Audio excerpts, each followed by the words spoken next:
ಈ ರೀತಿಯಾದಂಥ ಸಂಸ್ಥೆಗಳಿಗೆ ನಾವು ಆ ಥರ ಅನುಭವ ಆಗಿತ್ತಾ ತನಿಖೆ ಸಂದರ್ಭದಲ್ಲಿ? ಏನು ಅದ್ರ ಬಗ್ಗೆ ಹೇಳಿ. ಖಂಡಿತವಾಗಿ ನಾನು ಹಲವಾರು ಬಾರಿ ಹೇಳಿದ್ದೀನಿ. ಅವರೆಲ್ಲ ಹೇಳ್ತಾಯಿದ್ರು ಅವ್ರ ಹೆಸರು ಹೇಳು ಇವ್ರ ಹೆಸರು ಹೇಳು ಅಂತೇಳಿ. ನಾನು ಹೇಳಿದೆ, ಸ್ವಾಮಿ ನಾನೇ ಇನ್ವಾಲ್ವ್ಮೆಂಟ್ ಇಲ್ಲ ಈ ಕೇಸಲ್ಲಿ ನಾನೇ ಇಲ್ಲ, ನಾನು ಯಾರ ಹೆಸರು ಹೇಳ್ಬೇಕು ಸ್ವಾಮಿ, ನೀವೇ ಹೇಳ್ಬಿಡಿ ಅಂತ ಕೇಳಿದೆ ನಾನು ಅವ್ರಿಗೆ. ಅವ್ರು ಹೇಳಿದ್ರು ಬಿಡಿ ದೊಡ್ಡ ದೊಡ್ಡ ಹೆಸರು ಹೇಳಿ ಅಂತೇಳಿ, ನಾನು ಹೇಳೋಕ್ಕೆ ಹೋಗಲಿಲ್ಲ ಆ ರೀತಿ ಅಂಥದ್ದನ್ನು. ನಿಮ್ಮನ್ನು ಬಿಟ್ಬಿಡ್ತೀವಿ, ನಿಮ್ಮನ್ನು ಮಾಡಿಬಿಡ್ತೀವಿ, ನಿಮ್ಮನ್ನು ಫ್ರೀ ಮಾಡ್ತೀವಿ, ಸರ್ಕಾರ ಬಿದ್ದೋಗುತ್ತೆ, ನೀವು ಹೇಳ್ಬಿಡಿ ಅಂತೇಳಿ. ಅಲ್ಲ ಸ್ವಾಮಿ, ನಾನೇ ಮಾಡಿಲ್ಲ, ನನ್ನಿಂದ ಯಾಕೆ ಸರ್ಕಾರ ಬೀಳಿಸ್ಬೇಕು ನಾನು? ಇದನ್ನೇ ಅವ್ರ ಕ್ವಶನ್ ಕೇಳಿ ನಾನೇ ಉಲ್ಟಾ ಕೇಳಿದ್ದೀನಿ ಅವ್ರಿಗೆ. ಅವ್ರು ಆಗ ಸುಮ್ಮನೆ ಆಗ್ತಾರೆ. ನೋಡಿ, ನನ್ನ ವಿಚಾರದಲ್ಲಿ ನನಗೂ ಇಷ್ಟೊಲ್ಲಿ ಆಗುತ್ತಿದೆ. ದಟ್ ಈಸ್ ಮೈ, ನಾನು ಏನು ಹೇಳಿದ್ದನ್ನ ಅವರು ಬರ್ಕೋಬೇಕು, ಅದನ್ನು ನನ್ನ ಫಂಡಮೆಂಟಲ್ ರೈಟ್ ಅದು. ಇನ್ನೊಬ್ಬನು ಬಂದು ನನ್ನ ಮೇಲೆ ದಬ್ಬಾಳಿಕೆ ಮಾಡಿ ನಾನು ಇದು ಮಾಡ್ತೀನಿ, ನಿಮ್ಮನ್ನು 10 ವರ್ಷ ಜೈಲಿಗೆ ಹಾಕ್ತೀನಿ, 10 ವರ್ಷ ನೀವು ಹೊರಗೆ ಬಿಡಲ್ಲ ಅಂತೇಳಿ ನಾನು ಬೆದರಿಸಿದ ನಾನು ಚಿಕ್ಕ ಮಗು ಅಲ್ಲ. ನಾನು ಕೂಡ, ನನಗೂ ಇವತ್ತು ನ್ಯಾಯದೇವತೆಗಳ ಮೇಲೆ ನನಗೆ ನಂಬಿಕೆ ಇದೆ. ಇವತ್ತು ನ್ಯಾಯಸ್ಥಾನಗಳಿದ್ದಾವೆ, ಫಂಡಮೆಂಟಲ್ ರೈಟ್ ಇದೆ ನನಗೆ.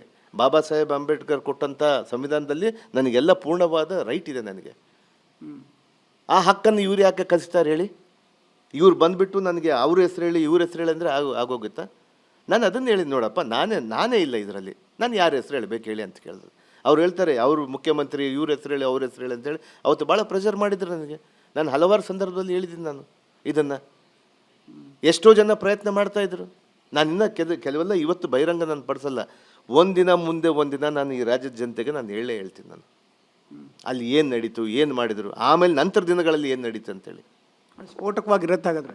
ಭಾಳ ಸ್ಫೋಟ, ದೊಡ್ಡ ಮಟ್ಟದಲ್ಲಿ ಸ್ಫೋಟ ಮಾಡ್ತೀನಿ ನಾನು. ಅದು ನನಗೆ ಅವಶ್ಯಕತೆ ಬಿದ್ದರೆ. ನಾನು ನೋಡಪ್ಪ, ನಂದಾಯಿತು, ನಮ್ಮ ಕ್ಷೇತ್ರ ಆಯಿತು, ನಮ್ಮ ಜನ ಆಯಿತು, ನಾವು ಬಡವರು, ನಮ್ಮಲ್ಲಿರುವಂಥ ಜನಗಳಿಗೆ ನಾವು ಒಳ್ಳೇದು ಮಾಡಬೇಕನ್ನುವಂಥ ಮನೋಭಾವದಿಂದ ಬಂದವರು. ಈ ರಾಜ್ಯದ ಜನತೆಗೆ, ರಾಜ್ಯದ ಯುವಕರಿಗೆ, ಮುಖ್ಯವಾಗಿ ಯುವಕರಲ್ಲಿ ಭಾಳ ದೊಡ್ಡ ಮಟ್ಟದಲ್ಲಿ ನಾವೆಲ್ಲ ಸ್ವಲ್ಪ ಅವರಿಗೆಲ್ಲ ಒಳ್ಳೇದು ಮಾಡಬೇಕಂತೇಳಿ ನಾನು ಪ್ರಾಮಾಣಿಕ ಪ್ರಯತ್ನ ಮಾಡಿಕೊಂಡು ಈ ಒಂದು ಇದನ್ನು ಮಾಡ್ಕೊಂಡು ಬಂದಿದ್ದು. ನಾನು ಮಂತ್ರಿಗಿರಿ ತೊಗೊಂಡಿದ್ದು ನಾನು. ಇದರಲ್ಲಿ ಈ ರೀತಿಯಾದಂಥ ಒಂದು ಸಂದರ್ಭದಲ್ಲಿ ಇದು ಬಂದರೆ ನಾನು ನಿಜವಾಗ್ಲೂ ರಾಜಕೀಯನೇ ಬೇಸರ ಆಗಿಬಿಡುತ್ತೆ ನನಗೆ ಕೆಲವು ಸಂದರ್ಭದಲ್ಲಿ. ಇದು ಏನಪ್ಪ ಹಿಂಗೆ ಒಂದು ಸುಳ್ಳನ್ನು ಕೂಡ ಈ ರೀತಿ ಮಾಡ್ಬೋದಾ ಅಂಥೇಳಿ. ಬಟ್ ಆದರೆ ನಾನು ಯಾವತ್ತಿದ್ದು ನಾನು ಎದೆಗುಂದಲಿಲ್ಲ. ಇವತ್ತು ನನ್ನ ಹೈಕಮಾಂಡ್ ಆಗಿರ್ಬೋದು, ನಮ್ಮ ಪಕ್ಷದವರಾಗಿರ್ಬೋದು, ನಮ್ಮ ಎಲ್ಲ ಸಚಿವರಾಗಿರ್ಬೋದು, ನಮ್ಮ ಮಾನ್ಯ ಮುಖ್ಯಮಂತ್ರಿ ಸಮೇತ ಹಿಂದಿನ ಮುಖ್ಯಮಂತ್ರಿ ಆಗಿರ್ಬೋದು, ನನ್ನನ್ನು ಹಿಂದೆ ಬರ್ತಾಯಿದ್ದಾರೆ, ನನ್ನ ಮೇಲೆ ನಂಬಿಕೆ ಇಟ್ಕೊಂಡಿದ್ದಾರೆ. ಹೌದಪ್ಪ, ನಮ್ಮ ಸಂಸ್ಥೆಗಳು ನಮಗೆ ದೊಡ್ಡದು. ಇವತ್ತು COD ಆಗಿರ್ಬೋದು, SIT ಆಗಿರ್ಬೋದು, ನಾವು ದೊಡ್ಡದು. ನಮ್ಮ ಸಂಸ್ಥೆ ಕೊಟ್ಟ ಮೇಲೆ ನಾವು ಯಾಕೆ ಅವ್ರ ಮೇಲೆ ಇದು ಮಾಡಬೇಕು? ನಾವು ವಿರೋಧ ಪಕ್ಷದವ್ರು ಮಾಡ್ತೀವ? ಹಂಗಾದ್ರೆ ನಮ್ಮ ವಿಚಾರ ನಾವು ದೆಹಲಿಯಲ್ದು ಮಾಡ್ತಾರೆ. ಎಷ್ಟೋ ಜನದ ಮೇಲೆ ಹಗರಣಗಳು ನಡೀತಾ ಇದ್ದಾವೆ. ಇಡೀ ದೇಶವನ್ನು ನಡೆಸುವಂಥವ್ರ ಮೇಲೆ ಕೂಡ ಭಾಳ ದೊಡ್ಡ ದೊಡ್ಡ ಪ್ರಕರಣಗಳಿದ್ದವು. ಅಷ್ಟ್ಯಾಕೆ ಗಡಿಪಾರ ಆಗಿದ್ದರು ಕೆಲವರು. ಇವತ್ತಿನ ಗೃಹ ಮಂತ್ರಿಗಳ ಮೇಲೆ ಕೇಸ್ಗಳಿದ್ದಿಲ್ಲನ? ಎಂತೆಂಥ ಸಂದರ್ಭದ ಮೇಲೆ ಎಂತೆಂಥವ್ರ ಮೇಲೆ ಇತ್ತು. ಅವರೆಲ್ಲ ಕೂಡ ಎಲ್ಲಿ ಪ್ರೂವ್ ಆಯಿತು? ಅವ್ರನ್ನೆಲ್ಲ ಕೂಡ ನಾನು ನ್ಯಾಯಾಲಯದ ಮೇಲೆ ಅದೇ ರೀತಿಯಾದಂಥದ್ದಿದೆ.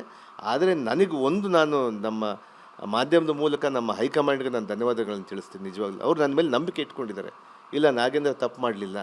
ಅಂದರೆ ನಿಮ್ಮ ಸಚಿವ ಸ್ಥಾನ ಕೊಡಬೇಕಾದ್ರೆ ನಿಮ್ಮ ಬಗ್ಗೆ ಹೈಕಮಾಂಡ್ ಏನಾದರೂ ಕೂಡ ಲೀಗಲ್ ಒಪಿನಿಯನ್ ಪಡೆದುಕೊಂಡಿತ್ತ? ಆ ಮಾತುಗಳು ಕೇಳಿಬಂದಿದ್ದ ಹಲವಾರು ಸಂದರ್ಭದ high command is not A normal ಅಲ್ಲ.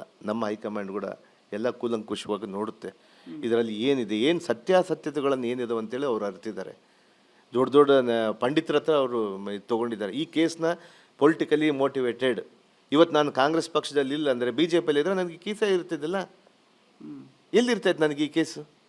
ಎಷ್ಟೆಷ್ಟು ಜನದ ಮೇಲೆ ಇತ್ತು? ಕೋವಿಡ್ ಹಗರಣ ಏನಾಯ್ತು ಹೇಳಿ, ತಾವೇ ನೋಡ್ತಾ ಇದ್ರಿ. ಇವೆಲ್ಲ ಹೇಳ್ಕೊಂತೋದ್ರೆ ಭಾಳ ನೂರಾರು ಇದ್ದಾವೆ. ಇದೇ ರಾಮುಲು ಅವ್ರ ಮೇಲೆ ಕೋವಿಡ್ ಹಗರಣಗಳು ಎದ್ದು ಕಾಣ್ತಾ ಇದ್ದಾವೆ. ಇದೇ ಸುಧಾಕರ್ ಮೇಲೆ ಕಾಣ್ತಾ ಇದ್ದಾವೆ. ಇವನ್ನೆಲ್ಲ ಕೂಡ ನಾವು ತನಿಖೆ ಮಾಡಿದ್ರೆ ಅದು ನೋಡಿ ಸತ್ಯಾಸತ್ಯತೆ ಬಂದಾಗ ನಾವು ಹೋರಾಡಬೇಕೆ ಹೊರತು ಇಲ್ಲೇ ಸಲ್ಲದಪ್ಪ ಆರೋಪ ಮಾಡೋದು. ನಾನು ನಿಜವಾಗ್ಲೂ ಅವ್ರಿಗೆ ಮನವಿ ಮಾಡ್ತೀನಿ, ಇದನ್ನೆಲ್ಲ ವೇಸ್ಟ್ ಇದರಲ್ಲಿ ಮಾಡಬೇಡಿ ನೀವು. ಇನ್ನು ರಾಜ್ಯಕ್ಕೆ ಜನತೆಗೆ ಒಳ್ಳೆಯದಾಗುವಂಥ ಕೆಲಸ ಮಾಡಿ ಅಂತೇಳಿ ನಾನು ವಿರೋಧ ಪಕ್ಷದವ್ರಿಗೆ ನಾನು ಹೇಳ್ತೀನಿ.